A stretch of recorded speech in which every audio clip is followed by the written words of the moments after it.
తీర్థయాత్రలు ఎక్కడితో మొదలు పెట్టాలని మనకి పురాణాలు చెప్పాయి అంటే నైమిషారణ్యంతో తీర్థయాత్రలు చెయ్యాలి. ఎవడైనా మొట్టమొదటిగా నైమిషారణ్యంలోకి అడుగు పెడితే అక్కడి నుంచే వాడు తీర్థయాత్రలు చేసినట్టుట. అయ్యో అంత పూర్వం మేము చాలా ఊళ్ళు తిరిగామండి, గయ వెళ్ళాం, ప్రయాగ వెళ్ళాం, కాశీ వెళ్ళాం, శ్రీశైలం వెళ్ళాం, ఇవన్నీ వెళ్ళినా అవన్నీ వ్యర్థం అవుతాయంటే వ్యర్థం కావు. ఆ పుణ్యం వల్ల నైమిషారణ్యంలోకి అడుగు పెడతావు. నైమిషారణ్యంలోకి అడుగు పెడితేనే ఇంకెక్కడి నుంచి కొత్తగా తీర్థయాత్రలు చేసిన పుణ్యం లభిస్తుంది. నైమిషారణ్యంలో అడుగు పెట్టనంత వరకు నువ్వు ఎన్ని తీర్థయాత్రలు చేసినా ఆ తీర్థయాత్రలు సంపూర్ణ ఫలితం ఇవ్వవు. అసలు ఫలితం ఇవ్వకుండా ఉండవు సుమా, ఇస్తాయి కానీ సంపూర్ణ ఫలితం ఇవ్వవు. అందుకే అటు దేవీ భాగవతము అదే చెబుతున్నది, ఇటు బ్రహ్మాండ పురాణము అదే చెబుతున్నది.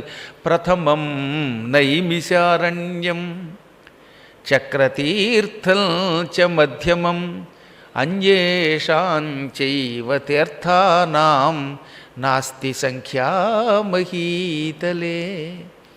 ఎవరైనా మేము తీర్థయాత్రలు చెయ్యాలి అని సంకల్పిస్తే అటువంటి వారు ముందుగా నైమిషారణ్యమునకు వెళ్ళాలి. అక్కడ గోమతిలో స్నానం చెయ్యాలి. అక్కడ ఒక రాత్రో 2 రాత్రుల్లో 3 రాత్రుల్లో లేదా ఒక సప్తాహమో గడపాలి. అక్కడ నిద్రించి తీరాలట.